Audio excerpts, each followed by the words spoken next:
inicio, si nos da el tiempo. Esperen que está llamando Pei. ¿Qué pasa, Pei? Y vos me tenés bloqueado ahí, me tenés puesto la interdicción, porque la otra gente así, la que es sin pecado concebida, ha entrado. Y vos sos el único pecador que no puede entrar. No sé, no.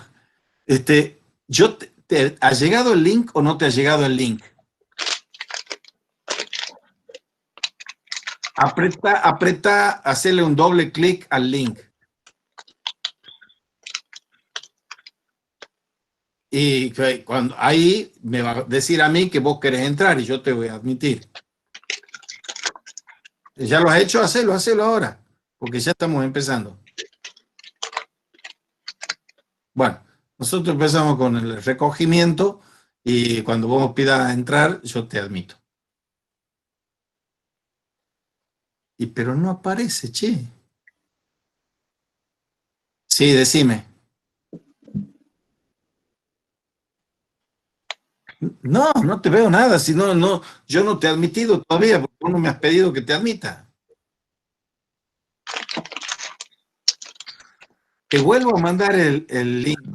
Ah, ahí está, recién llega. Bueno, al pelo. Chao. Bueno, ya está. Entonces empezamos con el recogimiento y después la última sesión.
Bien, buenas y santas. Bienvenida, Cholita. Buenas tardes, Carlos. Buenas tardes al resto del grupo. Ahora empezamos. Hoy el profe Estamos en la última sesión, o penúltima sesión de Dionisio Areopagita, y ahora yo les he pedido que lean, son escasas 6 carillas, incluso algunas son medias carillas, que es la teología mística. Hemos dicho que son 4 los tratados del Corpus Dionisiacum. El primero, el más extenso, el más injundioso, es Los Nombres Divinos, que vimos con cierta parsimonia en la sesión pasada, y los que no lo escucharon, vale la pena que lo escuchen, porque eso es un repaso por todos los atributos y nombres de ese que es el innombrable, que es Dios. Este es uno muy breve y uno particularmente importante porque Dionisio, en primer lugar, es el padre de la mística. En Oriente primero, históricamente, y en Occidente también. ¿Y por qué es el padre de la mística?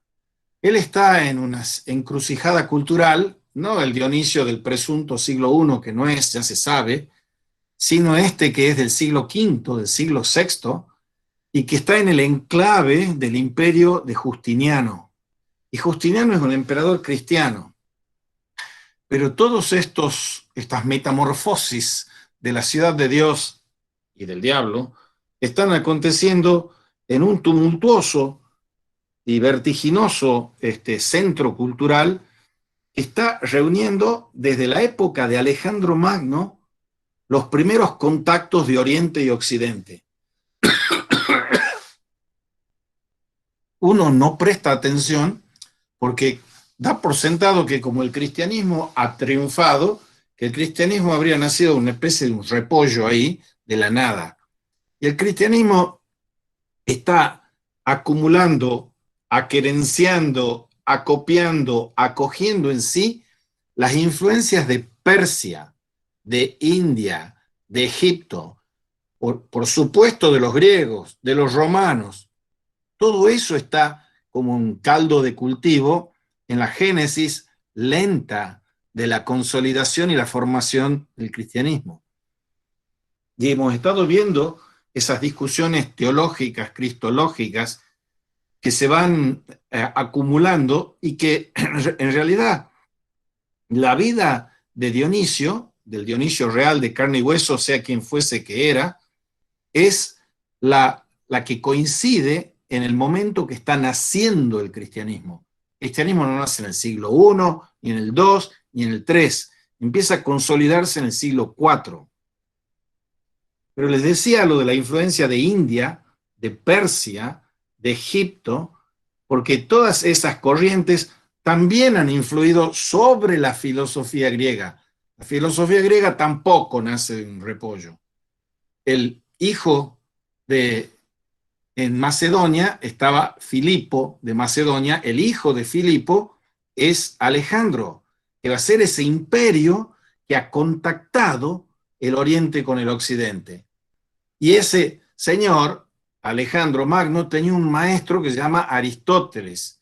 Entonces, la formación también de la filosofía griega tiene que ver con ese recibir la sabiduría de los egipcios, de los persas, de los misterios eleusinos, los misterios órficos, los misterios caldeos, la iniciación esotérica. Todo eso está en la formación y conformación también de Plotino, del neoplatonismo, que es también un precipitado de todas esas cuestiones. Entonces, el cristianismo se encuentra con el neoplatonismo, que es claramente no cristiano, y un cristianismo, el neoplatonismo no cristiano, y el cristianismo que es y quiere ser neoplatónico.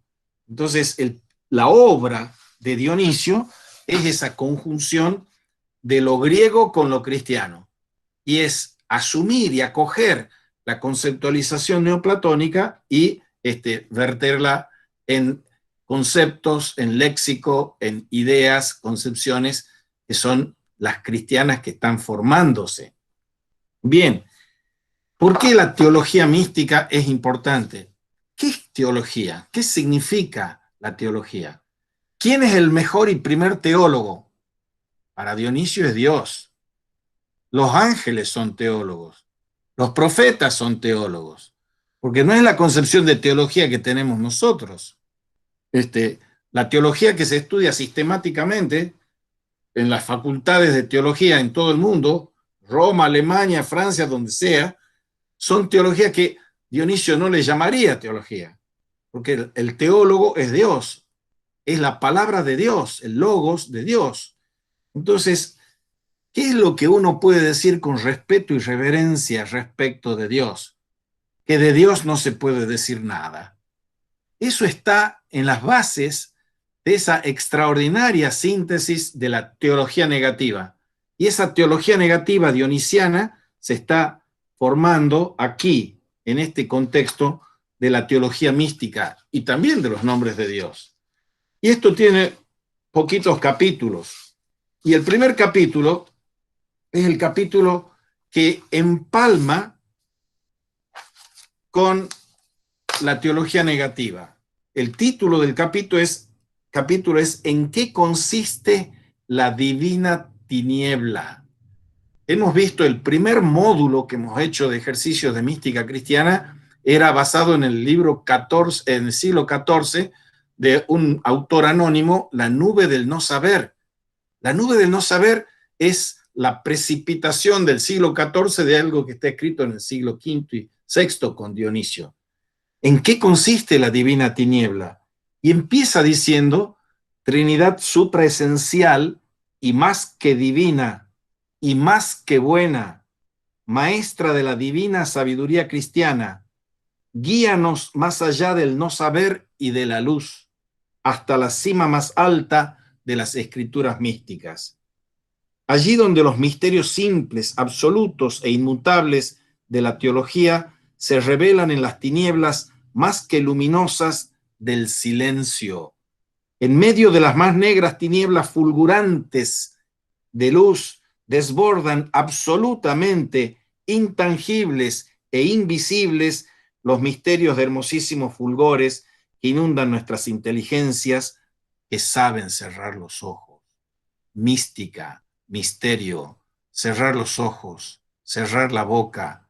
Eso es hacer silencio, ejercicios de silenciamiento, ejercicios de aquietamiento, ejercicios de desierto, ejercicios de unificación. Y nos faltan varios ejercicios más.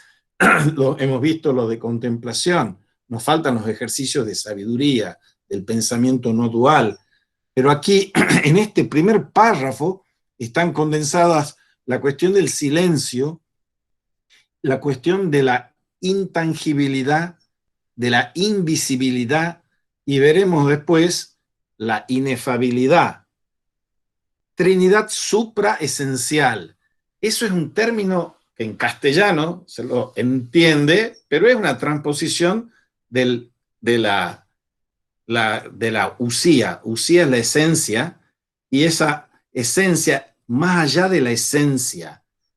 Pero es como si se dijese, es una especie de afrenta a la filosofía tal como se entendía a sí misma. Si uno entiende la filosofía naciendo no desde Sócrates y Platón, sino desde Parménides y Heráclito, de los presocráticos, está la identificación del ser, del pensar y del hablar en Platón, en Parménides, que es la esfera. Y eso, el pensar y el ser se unifican. Y aquí nos está diciendo que es súper esencial, va más allá del ser. Y dice, como dijésemos nosotros atrevidamente, más allá de Dios. Y dice atrevidamente, más allá de la bondad. Cuando veamos en el próximo módulo Meister Eckhart, va a decir que Dios ayuda a liberarme de Dios. Eso es dionisiano también. Es esa supraesencialidad, esa hiperusía, esa supraesencialidad es que hay que salir del ser, más allá del ser, más allá de Dios. Porque una cosa es en Eckhart, ¿no? Y otra cosa es Dios. Entonces, Dios, libérame de Dios, porque nosotros de Dios tenemos representaciones, tenemos nombres, así atribuimos nombres, y todos son falsos. El nombre, que si yo puedo decir el nombre de Dios, ese no es el nombre eterno, veíamos en la sesión pasada, el miércoles. Ahora, guíanos más allá del no saber y de la luz. Todo ser es un ser luminoso. Dios es la luz por antonomasia y todo ser es un ser luminoso. Y tenemos que ser guiados a ese rayo de tiniebla, dice Dionisio, repite Juan de la Cruz, repite Santa Edith Stein.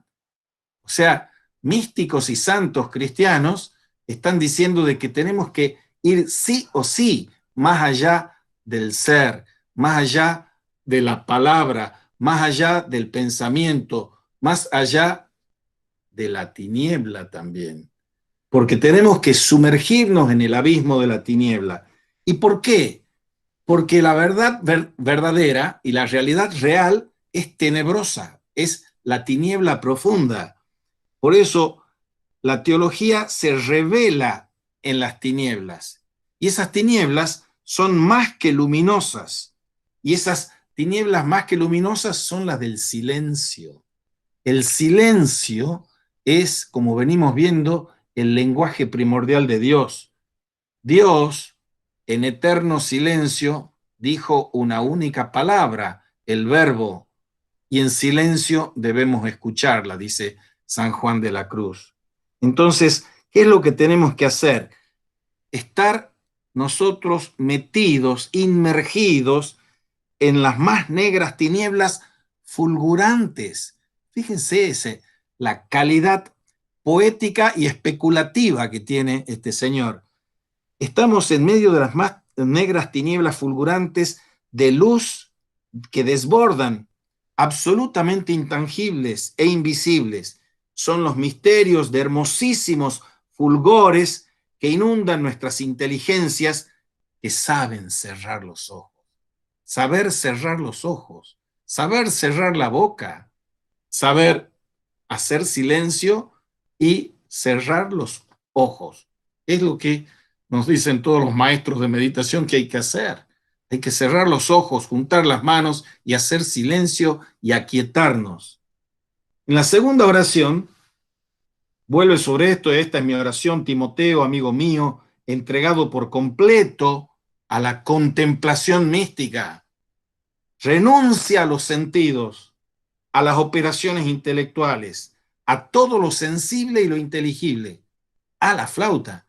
El platonismo por un lado y el neoplatonismo por otro habían planteado que hay dos mundos, el mundo de lo sensible y lo inteligible.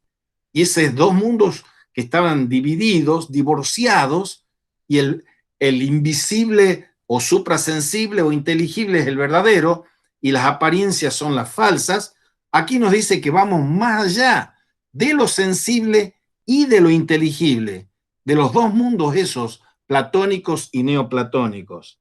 Y después dice otra palabra que entra de lleno en el plexo, en el corazón de Eckhart y después de Juan de la Cruz o de Teresa, eso del desapegarnos, que también es una palabra del budismo, desnudarnos, desapropiarnos, despojarnos de todo esto que nuestros sentidos y nuestra inteligencia captan. Despójate de todas las cosas que son y aún de las que no son, y elévate así cuanto puedas hasta unirte en el no saber con aquel que está más allá de todo ser y de todo saber. Unirse en el no saber, de nuevo en la nube del no saber. Acuérdense, una cosa es la nube del olvido, que son entre las cosas y nosotros, y otra es la nube del no saber, que es entre nosotros y Dios. Entonces, solo podemos divinizarnos, solo podemos unirnos con Dios en eso que está más allá de todo ser y de todo saber. Porque por el libre, absoluto y puro apartamiento de ti mismo y de todas las cosas, arrojándolo todo y del todo, serás elevado en puro éxtasis hasta el rayo de tinieblas de la divina su presencia. Y les vuelvo a insistir, rayo de tinieblas, esas tres palabritas, son caras para un Juan de la Cruz, para un Edith Stein, el rayo de tiniebla, porque la fe es un rayo de tiniebla, es un conocimiento oscuro, no es un conocimiento claro y distinto. Pero ten cuidado, dice Dionisio, de que nada de esto llegue a oídos de los no iniciados. Sacatún, los no iniciados. Esto respira y exuda la iniciación esotérica. Hay dos formas de conocer, y se le aplica también al platonismo, el esoterismo y el exoterismo. Los que formaban parte de una secta filosófica que da origen al pitagorismo, por ejemplo, y a los discípulos de Platón siguiendo, es una secta iniciada. Y esos son los misterios iniciáticos que vienen también de los órficos, los caldeos, los eleusinos. Entonces dice, tened cuidado que estos misterios no son revelados para cualquiera. Eso es para los no iniciados, hay que tener cuidado que no llegue a oídos de ellos esto. Los no iniciados son aquellos que se apegan a los seres, el desapego y el apego. Se apegan a los seres, que se imaginan que no hay nada más allá de lo que existe en la naturaleza física, individual. O sea, esto es pura metafísica. La física es lo sensible y concreto, y los no iniciados son los que están apegados a que solo existe aquello que veo, siento, gusto, toco, mido. Piensan estos no iniciados, además, que con su mística razón pueden conocer a aquel que puso su tienda en las tinieblas. Y si esos no alcanzan a comprender la iniciación a los divinos misterios, ¿qué decir de quienes son verdaderos profanos, de aquellos que describen la causa suprema de todas las cosas por medio de los seres más bajos de la naturaleza? Son ídolos, ídolos impíos, no ídolos solo como el becerro de oro, ídolos también conceptuales. La idolatría es uno de los peores pecados para los judíos y para los cristianos que son judíos también. Ídolos conceptuales son tan ídolos como los ídolos de mármol, de oro, de lo que fuese. Cuarto párrafo. En realidad, dice Dionisio, debemos afirmar que siendo causa de todos los seres, habrá de atribuírsele todo cuanto se diga de los seres, porque es supraesencial a todos. Y dale, Juan, que bailamos siempre la supraesencialidad. Eso lo coloca ya de movida, más allá del platonismo, más allá del neoplatonismo, porque está hablando de la supraesencialidad. Hay un autor contemporáneo que ya les he mencionado la vez pasada, que se llama Emmanuel Levinas, un judío lituano-francés, que tiene un libro extraordinario. Este es una revolución dentro de la fenomenología, que se llama De otro modo que ser o más allá de la esencia. De otro modo que ser no es lo mismo que ser de otro modo, porque estamos nosotros como prisioneros de la gigantomaquia del ser, de ese aparato metafísico del ser, y la civilización que está contaminada por el ser, dice el señor Levinas, es una civilización inhumana, es la que no atiende al otro. Y yo filosofo partiendo desde el otro o partiendo desde yo. Y partimos desde yo, somos unos egocéntricos perdidos. En cambio, ¿cuál es el primer pronombre personal que aparece en la Biblia? No es el yo, es el tú. Cuando Dios le dice, ¿dónde estabas tú?, le dice a Adán y Eva. Y cuando lo agarra a Caín y le dice, ¿dónde está tu hermano? El tú, el otro, es el primer pronombre personal que aparece en la Biblia, no el yo.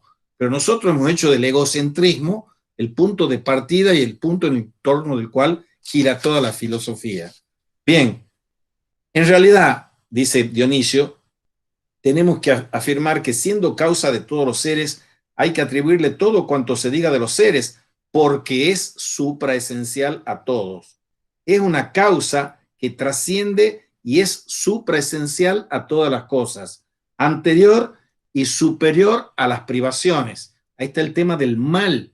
El mal es una privación del bien debido. Entonces, está más allá de la afirmación y de la negación, y es trascendente y supraesencial a todas las cosas, anterior y superior a las privaciones, porque está más allá de cualquier afirmación o negación. Punto 3, párrafo quinto. En este sentido, dice el divino Bartolomé que la teología es al mismo tiempo abundante y mínima, y que si el evangelio es amplio y copioso, es también conciso. A mi parecer, ha comprendido perfectamente que la misericordiosa causa de todas las cosas es elocuente y silenciosa, en realidad callada. No es racional ni inteligible, es supraesencial a todo ser. Verdaderamente se manifiesta sin velos, solo aquellos que dejan a un lado los ritualismos de las cosas impuras. A los desprendidos de luces divinas, voces y palabras celestiales, y que se abisman en las tinieblas, donde, como dice la Escritura, tiene realmente su morada aquel que está más allá de todo ser. Y termina ese primer capítulo diciendo, no en vano el divino Moisés recibió órdenes de purificarse primero y luego apartarse de los no purificados. Acabada la purificación, oyó las trompetas de múltiples sonidos y vio muchas luces de rayos fulgurantes. Ya separado de la muchedumbre y acompañado de los sacerdotes escogidos, llega a la cumbre de las ascensiones divinas, la subida de la montaña divina esta. Pero todavía no encuentra al mismo Dios. Contempla no al invisible, que es Dios, sino el lugar donde Él mora.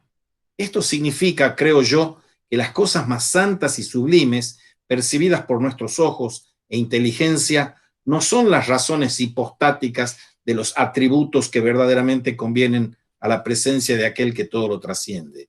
A través de ellas, sin embargo, se hace manifiesta su inimaginable presencia al andar sobre las alturas de aquellas cúspides inteligibles de sus más santos lugares. Entonces es cuando libre el espíritu y despojado de todo cuanto ve y es visto, penetra Moisés en las misteriosas tinieblas del no saber. Allí, renunciando a todo lo que pueda la mente concebir, abismado totalmente en lo que no percibe ni comprende, se abandona por completo en aquel que está más allá de todo ser. Pasemos entonces al capítulo 2, que es mucho más breve.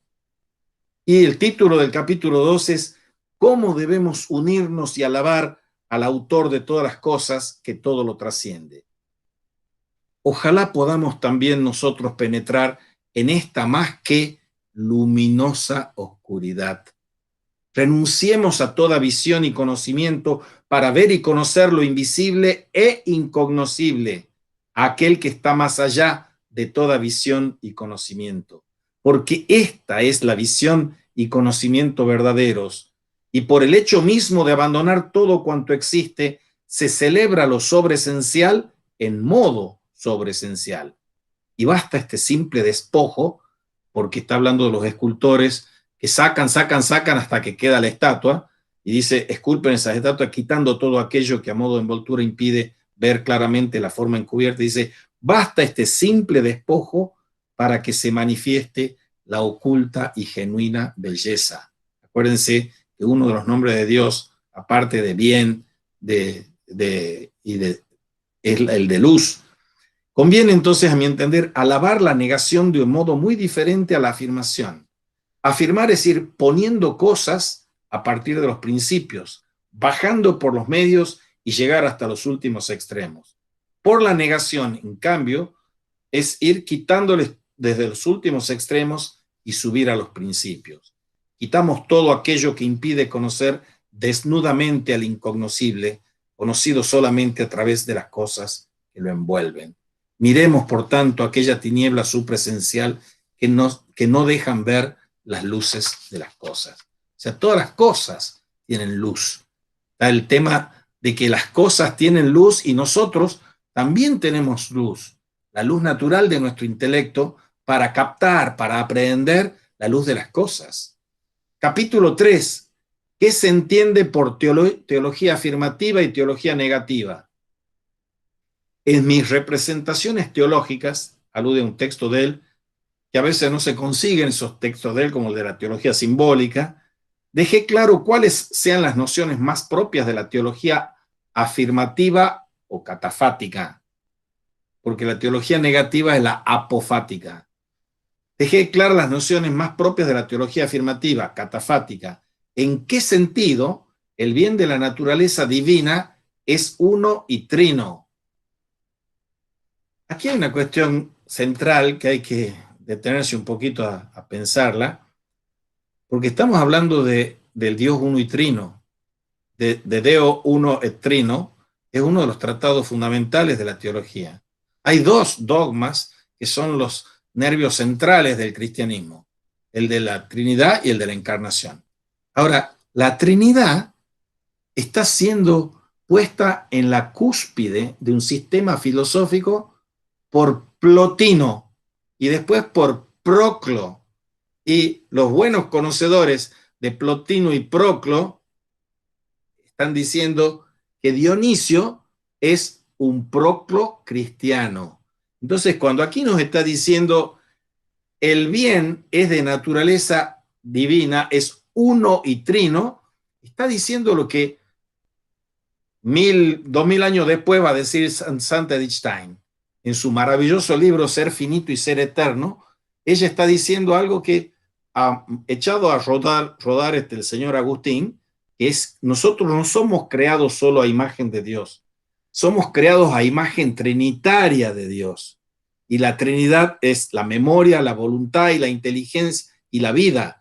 Esa Trinidad está en todo ser, también en una planta y en una piedra, pero en el hombre está por eminencia esa Trinidad. Y dice Edith Stein en Ser finito y ser eterno, porque hemos sido creados con la imago trinitatis, con la imagen de la Trinidad, es la imagen de una comunidad de personas, la Trinidad. Y esa comunidad de personas, como se va definiendo en el dogma trinitario a lo largo de los primeros 4 siglos, esa Trinidad de personas es la comunidad perfecta. Entonces, toda comunidad humana creada a imagen de la Trinidad creada a imagen, se tiene que asemejar. La creación a imagen y semejanza, la parte de la imagen es la que imprime Dios en nuestro ser. Y la semejanza es lo que tenemos que tratar de conquistar nosotros. Tenemos que hacernos comunidad. La comunidad no es algo que esté infundida por decreto de necesidad y urgencia divino, sino que es algo que lo tenemos que elaborar nosotros, tenemos que querer ser comunidad. Y la comunidad la tenemos como modelo, como arquetipo, como prototipo en la Trinidad. Bien, porque la Trinidad, que comunidad de personas, es que Dios es el amante, el Hijo, que es el amado, y el Espíritu, que es el amor. Y hay una perijóresis, se dice, una procesión de las personas divinas en esa circulación del amor. Eso es lo que está en el Cantar de los Cantares, por ejemplo, maravillosamente dicho, que ha influido fundamentalmente en los místicos. Bien, estamos entonces en este bien de naturaleza divina que es uno y trino. ¿Cómo se entiende paternidad y filiación?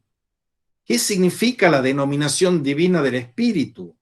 ¿Cómo estas cordiales luces de bondad han brotado del bien inmaterial e indivisible y cómo al difundirse han permanecido en él todas unas en otras desde su coeterno fundamento? He hablado de Jesús, que siendo supresencial se revistió sustancialmente de verdadera naturaleza humana. En las representaciones teológicas alabé también otros misterios conforme a las Santas Escrituras. Un amigo que sabe mucho de esto, charlábamos hoy sobre Dionisio, y él me dice, yo tengo mis críticas con la teología mística porque es muy poco cristológica. Yo le digo, pero tenés que ver la fundamental cristología que está metida en esas cuestiones místicas y también en los nombres de Dios. Y lo tienen aquí. He hablado de Jesús, que siendo supraesencial, se revistió sustancialmente de la verdadera naturaleza humana. Y en el Tratado sobre los nombres de Dios he explicado en qué sentido decimos que Dios es el bien, el ser, la vida, la sabiduría, el poder y todo cuanto pueda convenir a la naturaleza espiritual de Dios.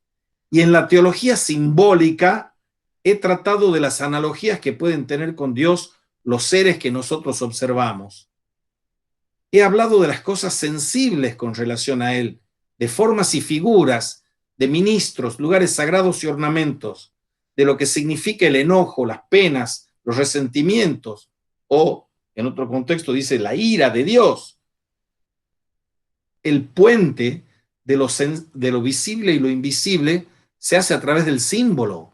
El nombre técnico teológico del credo es el símbolo de la fe. Y Edith Stein le dedica un estudio hermoso, que vamos a reseñar si tenemos tiempito, sobre la teología simbólica, porque el símbolo es el puente entre lo visible y lo invisible, como acaba de decir aquí. Y dice, el enojo, las penas, los resentimientos, del sentido que en él, con mayúscula, tienen las palabras de embriaguez y entusiasmo. Embriaguez y el entusiasmo de Dios. Juramentos, maldiciones, sueños, vigilias y de otras imágenes con las que simbólicamente nos representamos a Dios.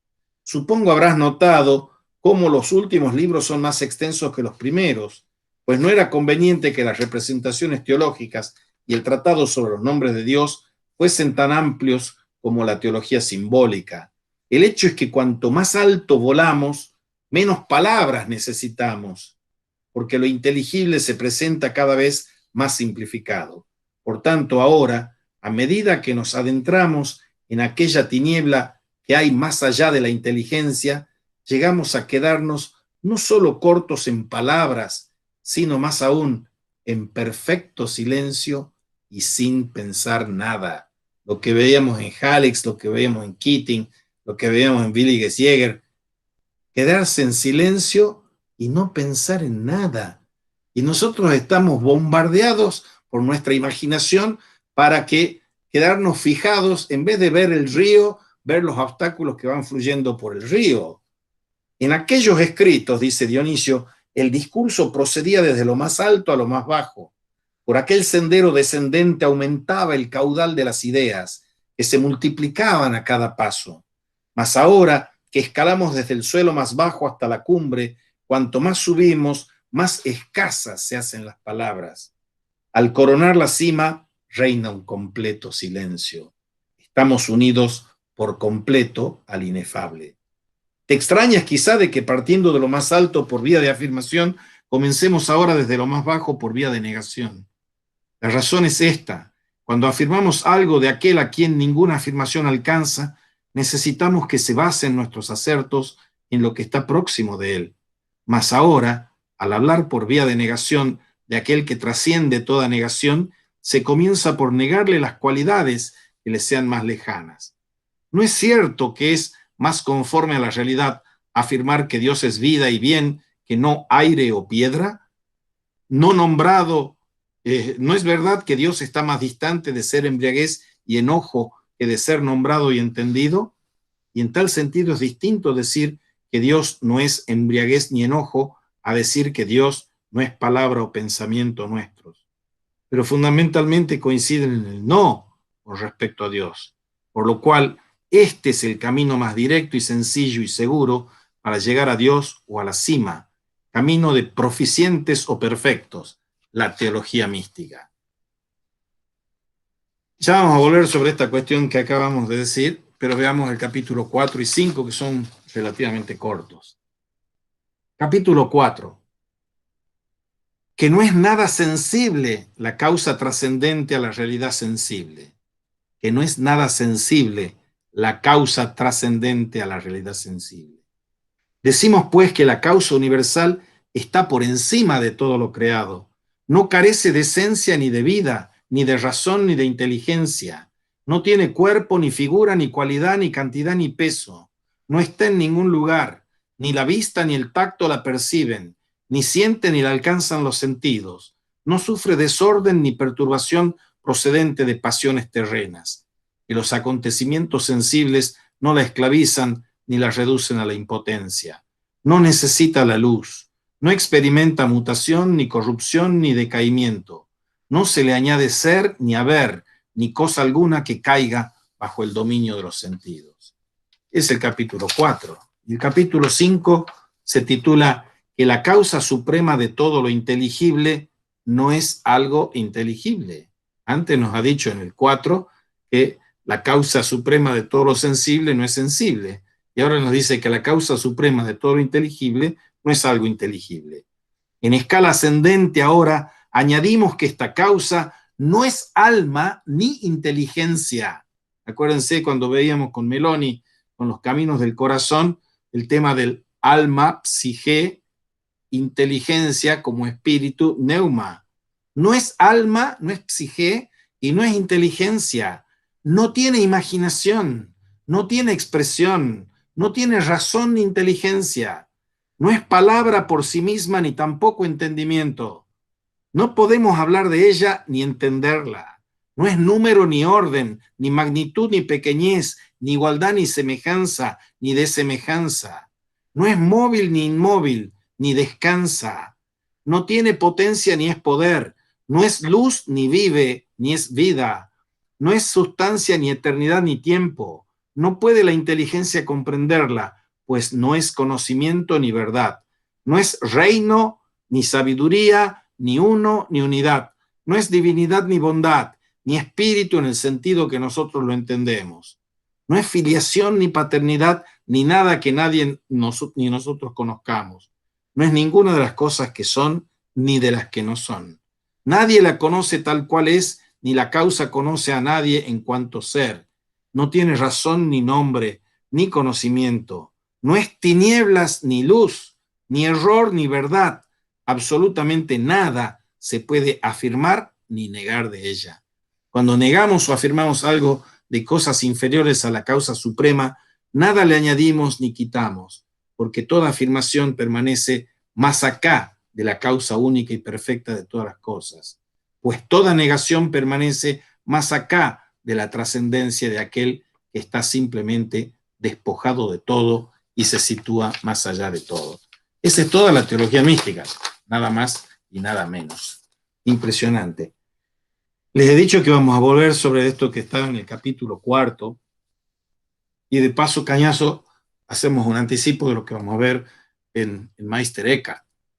Este librito es un ex dominico que abandonó perseguido por las inquisiciones contemporáneas de los dominicos, o sea que es un buen dominico, porque solo los buenos dominicos son perseguidos. Nos dice con una frase que es de Eckhart, que el camino del camino de la contemplación, el camino místico, es hermoso, placentero, alegre y familiar, para entrar en familia con la cuestión. Hermoso, placentero, alegre y familiar. Y veíamos vía afirmativa y vía negativa. Las tres palabras claves para la meditación eran, hasta esto va mutando y cambiando y creciendo con los místicos a lo largo de los siglos, eran la vía purgativa, la vía iluminativa, la vía unitiva. Acá tenemos 4 vías en esta presentación de Matthew Fox. El sendero primero es la creación, y esa es la vía positiva. El sendero segundo es soltar y dejar ser, la Gelassenheit. Dejar ser. Es la vía negativa, la del abandono. La tercera, el sendero tercero, es la irrupción y nacimiento de sí mismo de Dios. Dios nace en el corazón de cada uno de nosotros. El nacimiento de sí mismo de Dios, de sí mismo, como hija o hijo de Dios. Y eso se llama la vía creativa. Y la cuarta vía es la nueva creación, compasión y justicia social, la vía transformativa.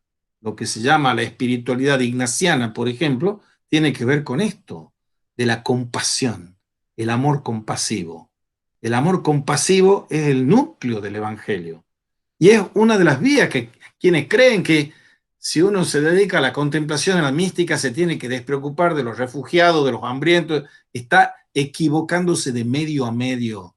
No es ser Marta o María, es ser Marta porque ya ha sido María, pero Marta es la que está en el ajetreo cotidiano doméstico. Bien, ya son las 7, pero creo que tenemos unos tiempitos más, así que sí me gustaría hincarle un poquitito el diente a lo que nos dice Edith Stein en los escritos espirituales. Habla un poquito, yo voy a hablar un poquito de ese poquito, sobre caminos del conocimiento de Dios, la teología simbólica del Areopagita y sus supuestos prácticos. ¿Por qué está escribiendo esto?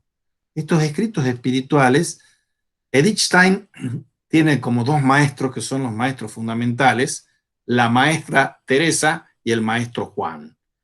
Y su obra póstuma es lo que se ha llamado la ciencia de la cruz, que es San Juan de la Cruz, interrumpido porque los nazis la van a sacar a ella y a la hermana Rosa de un Carmelo que había en Suiza, porque ella se quería venir para América y al final se le frustró el asunto. Vaya uno a saber por qué Dios decide esas cosas, pero eso permitió, y no es una ironía, que ella diera el testimonio de una mártir, que no hay que decir muy rápido, como dicen algunos cristianos y católicos, una mártir cristiana, es una mártir del pueblo judío, que se hizo cristiana y se hizo carmelita. Entonces, muchos judíos, no sin razón, llegan a Auschwitz, que es donde fue quemada Edith Stein, y les parece una afrenta que le pongan una capillita carmelita y todas esas cosas, porque dice, a la flauta nos están cooptando esta que es una judía hecha y derecha, lo cual es cierto. Ella no deja de ser judía y los cristianos no dejamos de ser judíos y tenemos que ser injertados en ese tronco judío. Si no, vayan a leer Nostra Aetate, que es sobre el tema de los hermanos mayores que son los judíos. Bien, lo que está haciendo Edith Stein aquí es, con Dionisio y su teología simbólica, preparar el camino para entender a Juan de la Cruz. Ese es el significado que tiene. Y ella habla de estas cosas que ya hemos venido hablando en estas clases anteriores, de los escritos del Areopagita, del Corpus Dionisiano, y ella dice que la revelación es la revelación, pero la revelación se encarna en distintas expresiones y modulaciones de esa revelación. Se encarna esa palabra de Dios, de la revelación, en las obras espirituales de los hombres. O sea, todos y cada uno de nosotros somos responsables de continuar vivazmente esa operación de la revelación que Dios está haciendo. Dios se revela a sí mismo en las obras espirituales de los hombres, también en la de Dionisio, y también en los frutos y la progenie de lo que significa Dionisio. ¿Y qué es Dionisio? Dionisio es la simbiosis entre el pensamiento griego neoplatónico y la obra que después va a ser la obra del cristianismo. San Agustín hace algo parecido. San Agustín es la simbiosis del neoplatonismo y de la Biblia. Y Santo Tomás es la simbiosis del neoplatonismo de Agustín y de Dionisio y de la Biblia. Santo Tomás es más complejo en todo, pero no es el único. El maestro de Santo Tomás era un dionisiano hecho y derecho, San Alberto Magno. Y antes de él estaba un señor que era Escoto Eriúgena, que ha traducido el Corpus Dionisianum siglos antes de Alberto. Bien. A finales del siglo V, ya sitúa correctamente Edith Stein, le faltaban unos cuantos datos y unos cuantos estudios que vienen después para decir esto, pero lo que dice aquí es básicamente cierto, es de finales del siglo V, y hace una reseña, que como las hacen todos, que este autor, que es voluntariamente apócrifo, un tipo que engaña sobre su identidad, está diciendo que él ha sido testigo del eclipse cuando fue la crucifixión de Jesús, que ha sido testigo de la dormición de la Virgen. O sea, él se pone como habiendo vivido en el siglo I y inventa esas cosas. Pero eso no es por voluntad de mentir, sino porque él quería dar credibilidad como testigo de un mensaje que, eso sí, subraya Stein, es de extraordinaria importancia para el nacimiento de la teología mística, de la mística y de la teología. Entonces, no hay que quedarse solo con el carácter de la apocrificidad y de los engaños esos de la autoría. Ahora, para analizar filosóficamente, y Edith Stein es una de las mejores filósofas del siglo XX, discípula de Edmund Husserl, y era una brillante discípula de Edmund Husserl, que es el creador de la fenomenología, y sabe un montón de metafísica, de ontología y de gnoseología, porque la preocupación existencial de Edith Stein desde que nace hasta que muere, o desde que hace los primeros palotes hasta que muere, es buscar la verdad. Buscar la verdad. Cuando Edith Stein va a sufrir de pasar de ser atea, medio anarquista y feminista y todas esas cosas en su adolescencia y juventud, pasar a convertirse, se convierte cuando viene, después de la Primera Guerra Mundial, muere uno de sus compañeros de la escuela fenomenológica, Reinach, y entonces ella va a visitarla, a la viuda, y ella iba a consolarla a la viuda, y la sorpresa de ella es que la viuda lo consolaba a ella.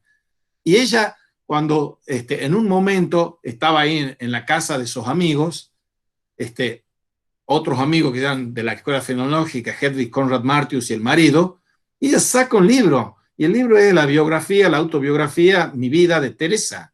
Cuando termina esa noche de un solo tirón de leer la vida de Teresa, dice, esto es la verdad. Y dice Teresa, la humildad es andar en verdad, dice Santa Teresa de Ávila. Entonces, la verdad es lo que más le importa. ¿Quién estudia la verdad en la filosofía? La teoría del conocimiento. Y eso es lo que hacía la fenomenología. Entonces, lo que estudia aquí para ver el Areopagita es la ontología, la doctrina del ser, y el conocimiento en el Areopagita. Y entonces aplica esto de supraesencial que estábamos hablando antes, que hay una ley neoplatónica, que es exitus reditus. Todo sale de Dios y vuelve a Dios. Exitus sale y vuelve. Muchas veces se ha pensado que Aristóteles, que no era neoplatónico ni mucho menos, y que tenía sus críticas contra Platón, su maestro, era un tipo que no se casaba con eso. Y se suponía que Santo Tomás de Aquino era un tipo muy aristotélico. Eso se dice esa gansada del aristotélico tomismo y todas esas cosas. Santo Tomás ha diseñado la Suma Teológica desde un cuño neoplatónico, porque la primera parte de la Suma Teológica es la salida de Dios. La segunda parte es el hombre, porque el Verbo encarnado y la creación entera salen de Dios, pero sale el hombre con una tarea, volver a Dios por medio de el Verbo encarnado, pero es el Espíritu Santo el que lo hace volver. Entonces, el Padre, Dios Padre, es el creador. Dios Hijo es el Redentor, pero con Dios Hijo estamos los hermanos en el hermano, los hijos de Dios en el Hijo de Dios. Y todos nosotros tenemos como cuerpo místico que volver a Dios y llevar con nosotros a la creación de vuelta a Dios. Esa es la ley misma del salir y del retornar, a la que se ajusta no solo en el orden del ser, sino también es un orden del conocer, dice Richstein, de la luz inaccesible que mediante su brillo deslumbrante mantiene al ser supremo escondido para las criaturas, surge un rayo comprensible. Es el rayo de tiniebla, al que solo accedemos por el rayo de tiniebla de la fe, no por la ciencia, no por la inteligencia, no por los sentidos, no por las percepciones. Y la luz es desbordante. Ahora, esto pauta ciertos grados de la teología. Y los grados de la teología, en los escritos del Areopagita, dice Edith, acerca del conocimiento de Dios, porque después de todo, de aquello de lo que se ocupa Dionisio exclusivamente es del conocimiento de Dios. ¿Cómo podemos conocer a Dios? Y ya sabemos, conocer para un judío no es lo mismo que conocer para un griego. Conocer es tener intimidad carnal para un semita. Cuando se dice que la Virgen no conocía varón, no quiere decir que no le habían hecho una presentación social con varones, es que no tenía intimidad sexual, no había tenido. Entonces, conocer es el conocer encarnado. Entonces, Dionisio se ocupa de este conocimiento. ¿Cuál es el conocimiento más encarnado que nosotros tenemos y podemos tener de Dios? El que nos brinda la teología mística. Y la teología mística es un opúsculo de muy pocas páginas de extensión, pero importante por su contenido y por sus incalculables consecuencias. A él, ante todo, debe el calificativo Dionisio de padre de la mística. Y no se trata la teología de una doctrina o de una ciencia sistemática sobre Dios. Los especialistas en Dionisio recalcan que éste concibe con el término teología la Sagrada Escritura, la palabra de Dios, y como teólogos a sus autores, los escritores santos. Pero también se dice de Jesús, que es el gran teólogo, y de Dios, que es el mayor de los teólogos. Entonces es otro sentido que el que nosotros le asignamos.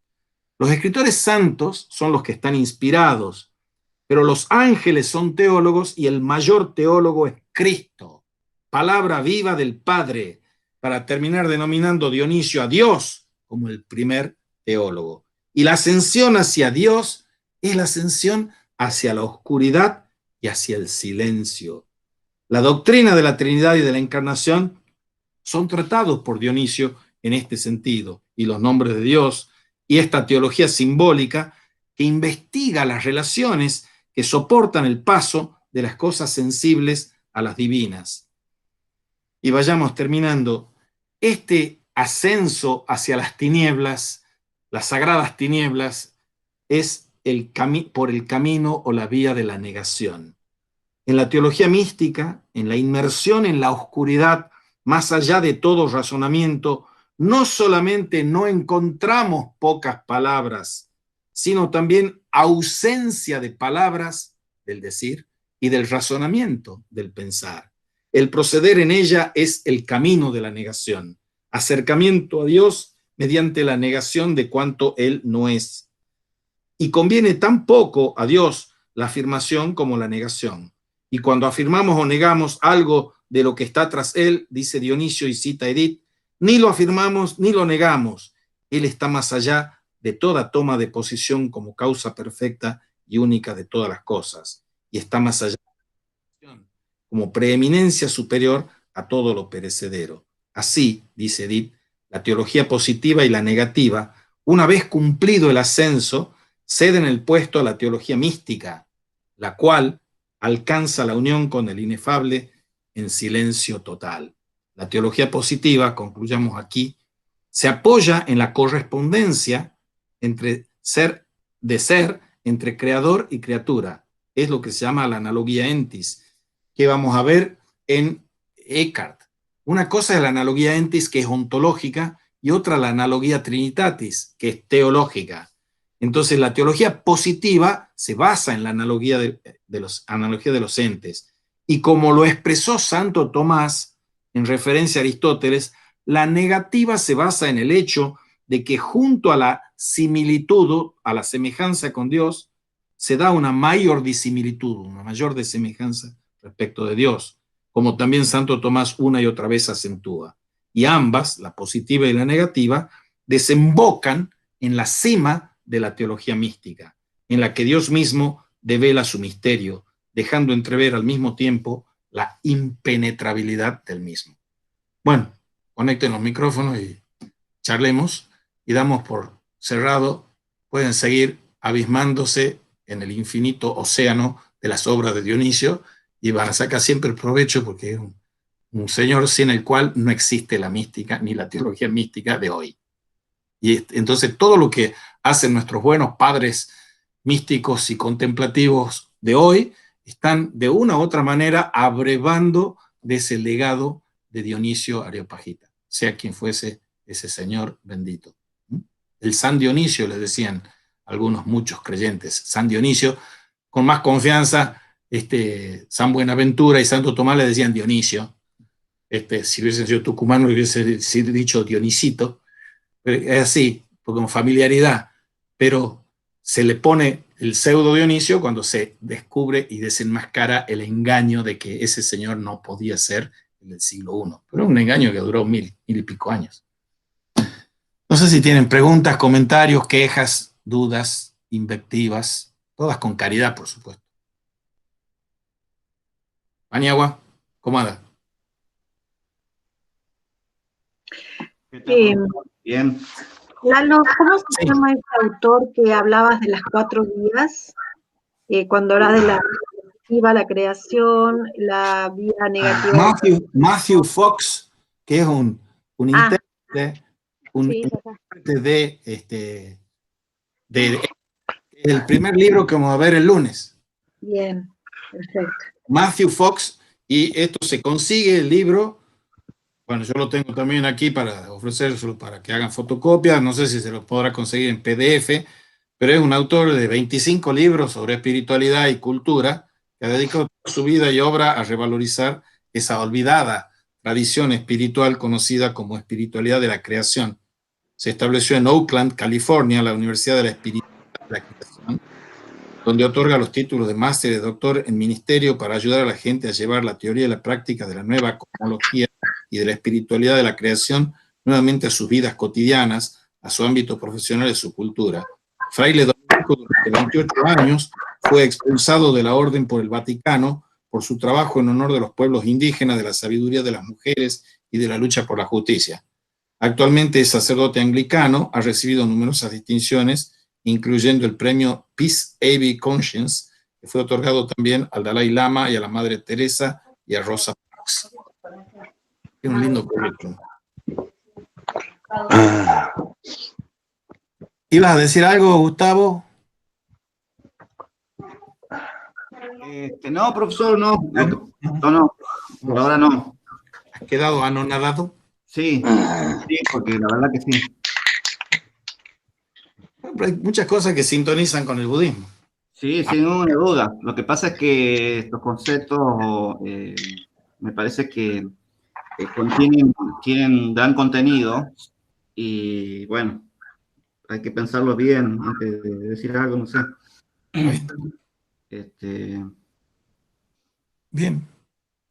Bueno, si no hay para más, nos vemos, si Dios quiere, el lunes a las 17:45 y ya empezamos con Eckhart. Vayan buscando todo lo que consigan de Eckhart para ir familiarizándose. Y le hemos dedicado unas cuantas clases más que a Dionisio, que es un tipo fundamental, Eckhart. Bueno, son todos fundamentales, pero bueno, Eckhart es extraordinariamente importante. Muy bien, muchas gracias. Gracias. Bueno, gracias, profesor. Gracias, hasta luego. Chao.